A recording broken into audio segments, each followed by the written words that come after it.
Welcome back to Flipping Pages, Stirring Sauces. Tawada to all of my subscribers, those of you who have liked, shared, and commented. Tonight I'm going to be talking about relationships, and they're all types of relationships. I had a fantastic relationship with my grandmother and granddaughter relationship. I have a fantastic relationship with my sons, mother and son relationships.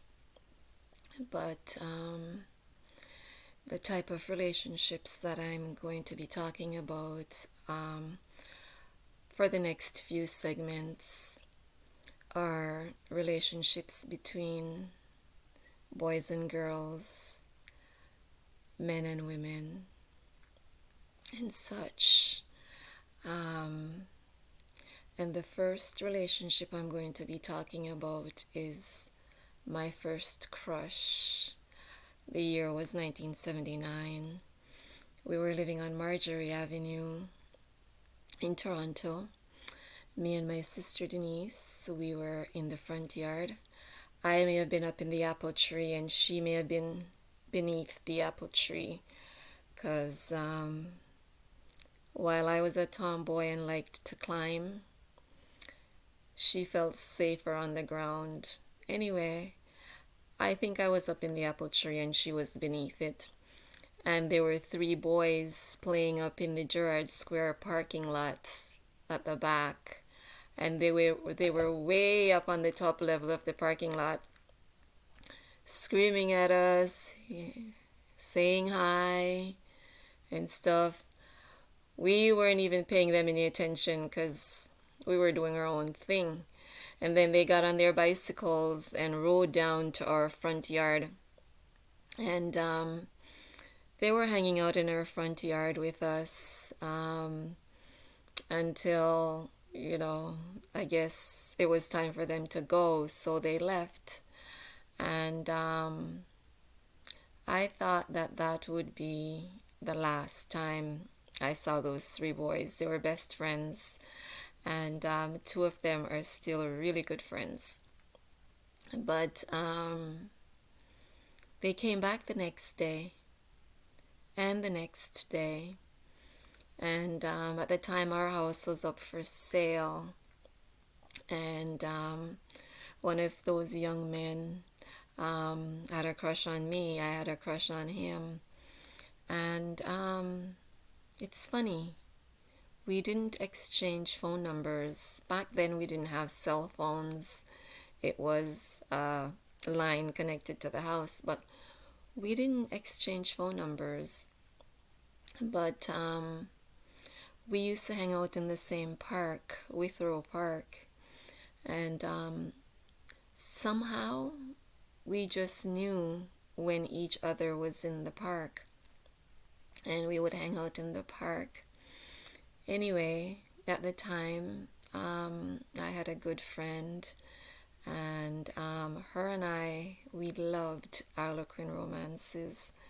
We would trade them, we would go to the library and get them. We would spend our days reading these Harlequin romances and discussing them and stuff.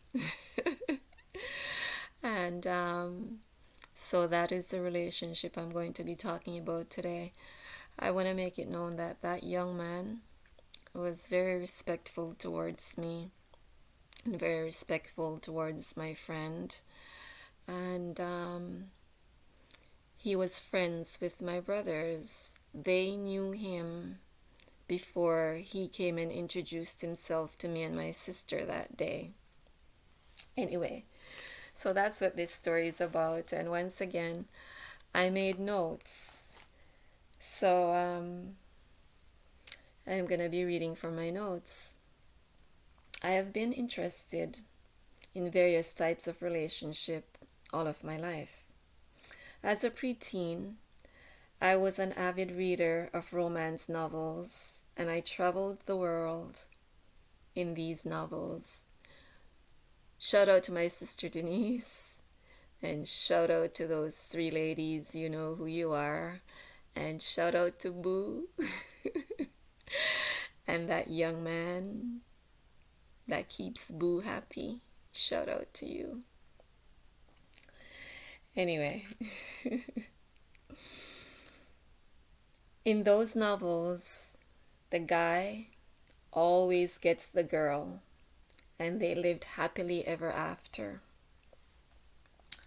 I was so disappointed as a teenager when my first crush told me that he couldn't be my boyfriend anymore. He offered no explanation, and I didn't ask for one. I watched him ride away on his bicycle, and that was more than 3 decades ago, and I can still remember every detail of what I was wearing that day. The pain that I felt in the pit of my stomach brought home the reality that the girl doesn't get the guy, and she doesn't always live happily ever after.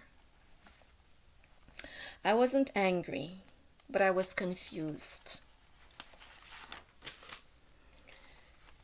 I went deep inside of myself and searched myself to find out what I had done wrong, what I could have done differently to secure a better outcome. We didn't have a disagreement. We sat around in the park and had conversations, played little games with each other, talked, and sometimes just sat there and looked at each other. It was nice, sweet, and innocent. We had never said an unkind word to each other or even argued. It didn't make any sense to me.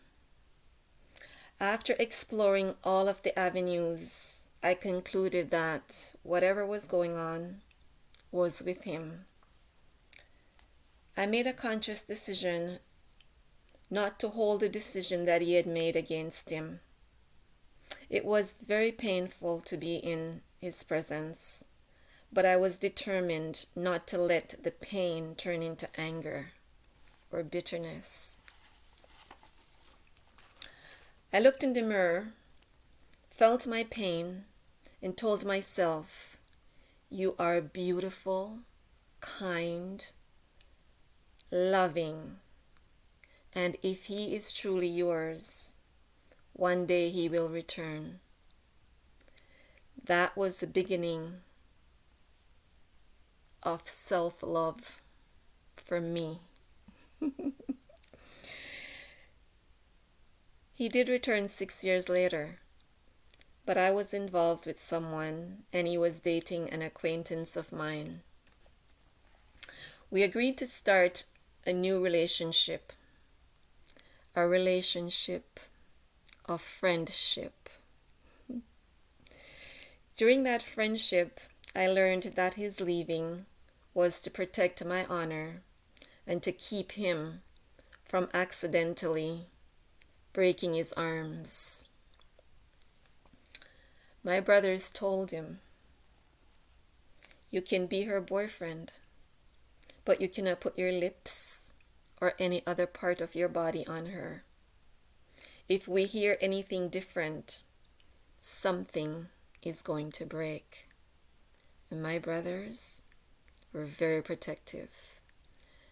And if they gave a guy that warning, that guy took it seriously, because guys knew what my brothers were like. And a lot of guys used to like to sit at the domino table or the card table in school and talk about the girls they'd been out with and what they did, and my brothers were not having that. And you know what? I'm grateful for my brothers. He was their friend. They loved him and looked out for him. My parents loved him. When he was my boyfriend, he didn't know what the inside of my house looked like. After we broke up, he was at my house all the time. He and my dad became buddies. They used to sit and have conversations. And as I said, he was a very respectful young man. So it's understandable why my dad would sit and have conversations with him. A lot of my dad's conversations with our friends centered around the Bible or history, world history. One day I bumped into him at Pearson Airport, and he told me that he was moving back to Jamaica. He had met a girl, fallen in love. She lived in Jamaica, and he was moving back to be with her. He had built a house there, and yeah. So he gave me a phone number of where I could reach him in Jamaica, but things happened, and he couldn't be reached at the number. Years later, I had a significant birthday coming up, and I wanted to spend it with my oldest friend. I had my first dance with him, and it was to the song Reunited. I think it was by Peaches and Herbs, or Peaches and Herb. Yeah, that was my first dance. It was the middle of the day, and one of the other guys, one of the two other guys that he was with, was having a party. Yeah, he had a party, and we all went to the party in the middle of the day. And yeah, my first dance. I didn't know how to dance.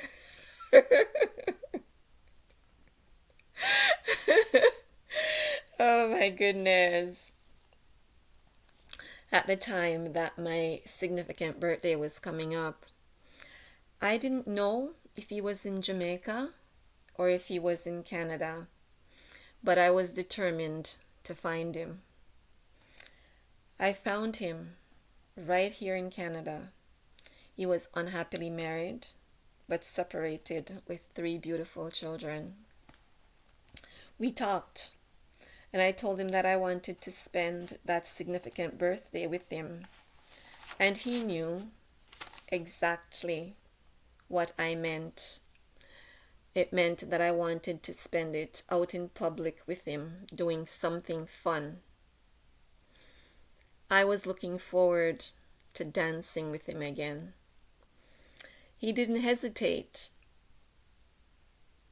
to take me up on the offer. And he wasn't interested in going dancing because on that birthday, there was a big sporting event that he wanted to watch, but he didn't let that stop him.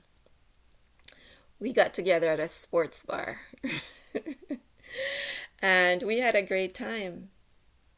And after that, we stayed in touch by telephone, or he would sometimes come to my work to hang out with me and buy food and stuff like that. He had just rekindled a relationship with his mother, who was physically well at the rekindling of the relationship, but mentally, not so much. It got to the point where she wasn't eating properly, and he had to put her in the hospital because she was becoming physically weak. He had asked me to prepare different types of soups for her that he could take to the hospital and feed to her.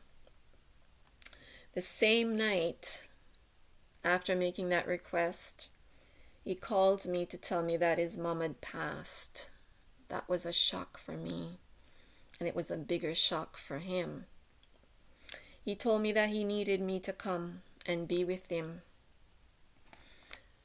I lived 40 minutes away from where he was staying. When he found out that his mom was ill, he had moved into the condominium that she was living in with her so he could take care of her and be near her and stuff like that. And that is 40 minutes away from where I live. And it took me 20 minutes to get from my house to his condo in East York. When I got there, his brother was sitting on the love seat and he was sitting on the couch. I sat down beside him on the couch and I put his head in my lap. I massaged his head and caressed his cheeks and rubbed his back. He put his feet up in the couch and poured out his heart to me. I listened and comforted him. He fell asleep, and I sat there for 6 hours with his head in my lap, listening to him breathe. That's something I did when he was my first crush. When we were sitting in the park, I would often listen to him breathe. So I sat there and listened to him breathe for 6 hours. I would have sat there for 12 hours listening to him breathe, because that is what friends do. When he woke up, he thanked me for our friendship and for being there. His mother had worked 3 jobs taking care of people in order to secure her retirement and to leave him and his brother an inheritance.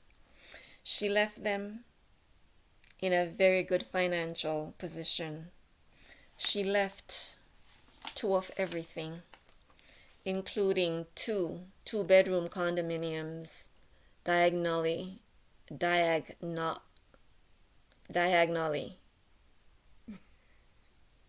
across from each other, plus property in Jamaica. He was still legally married, and I told him that he should be consulting with his wife, but he didn't want to hear that. Anyways, he had things to put in place because he was sending his mother home to Jamaica for burial and needed to see a lawyer and to make arrangements. I did as much as I felt comfortable doing, keeping in mind that he was still a married man. They still shared a house, but he had been staying at the condo with his mother since she had gotten sick.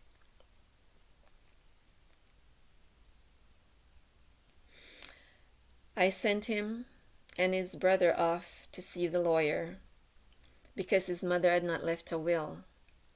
So they had to see a lawyer to do a probate in order to legally take possession of what she left behind. But it was obvious what her wishes were because she left everything in twos. She bought 2 pieces of land in Jamaica right beside each other, or right across from each other. She bought 2 condos across from each other, 2 bank accounts, 2 insurance policies. Everything was in duplicates for her 2 sons. I went home, showered, and went to work because I had a business to run. So I got no sleep and was probably about to spend 10 to 12 hours at work. I felt very uncomfortable going to the memorial service that they had arranged here for their mom. But he insisted that I attend. I did attend along with some other friends that we have in common. I stayed in the background. He insisted on introducing me to his wife and children. She wasn't icy, but she wasn't warm either. His children, beautiful. And they're so smart and handsome. His boys, very handsome. His daughter, she was tall. He's short. In making the arrangements for Jamaica, he was still consulting with me about everything. As a result, we had our first and last argument in over 36 years. Sorry. We were friends for 36 years, or over 36 years, and we had never had an argument, never had a disagreement. But he had these cousins who didn't think much of him and had not spoken to him in many years. And these cousins, they were trying to suck him dry. They were trying to suck everything out of him. He had barely gotten his inheritance. They wanted him to pay for their flight to Jamaica for the funeral. They wanted him to pay for their hotel rooms, their clothes, and whatever other expenses they were going to incur in order to attend this funeral in Jamaica. As his friend, I was not about to sit back and let that happen to him. When I spoke up about it, he didn't like it. He told me that it was his money and he was going to do what he wanted to do with it. I told him that if he didn't like the advice that I was giving him, do not consult with me anymore. But as long as I was his friend and he valued my opinion, I was going to tell him the truth. When his cousin's mother found out about what her daughters were trying to do to him, she put a quick stop to it. Yeah, she put a stop to it in a hurry. And right away, he was on the phone apologizing to me because his aunt had told him the exact same thing that I had told him. When he was ready to divorce his wife, he called me to recommend a lawyer. I wasn't about to just recommend a lawyer. I wanted to know what provisions he had put in place for his children. So I gave him the name of a lawyer and advised him to make a will. I told him to sign the townhouse that he had shared with his wife over to her and to pay child support. I strongly recommended that he left the lawyer out of it and work with his wife directly and cause as little interruption to his children's lives as possible. He called me several weeks ago just to chit-chat.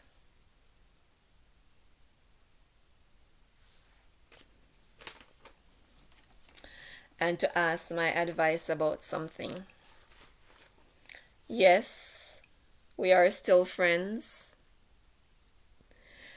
And no, we're not getting together as anything but friends. And no, we're not friends with benefits. Why did I bring up this particular relationship? I brought it up because we learned from our relationships. Had I been bitter, resentful, or hateful when I was in all that pain, my question as to why he walked away would probably never have been answered. Learning to love myself would probably not have taken place so early in life. My confidence in me would probably have been stifled, because that day, watching him walk away from me, leaving me full of questions, made me so determined that I was going to stand on my own 2 feet, and I was going to look out for me, and I was going to focus on me. And I spent the next 3 days in silence. I didn't speak to anybody because I was searching. I went deep inside me and I was searching for faults in me, searching. And when I found nothing wrong with me, I was determined that, yeah, I'm not going to let this stifle me or get to me, or I was determined to succeed. And I don't know if I'm explaining properly what happened to me that day. I just know that it changed me, and it changed me in a positive way, because I saw me for the first time as a person who could deal with pain, a person who was determined to go on with life in spite of that pain. I didn't look at Harlequin romances the same way though after that, because I realized that I was living reality and Harlequin romances were fantasies. When we got back in touch, the ground rules were set in place. We were going to have a relationship, a friendship. We have some wonderful memories that we have made as friends. And he knows that if he needs me, I will be there, and vice versa. I don't have many friends, but I consider myself lucky to have the ones that I do have. Shout out to you, CW. The next segment will be about that relationship that beats you up physically and turns you black and blue emotionally. Can a friendship come out of a relationship like that? Stay tuned to find out. I wish you Baruch and Shalom.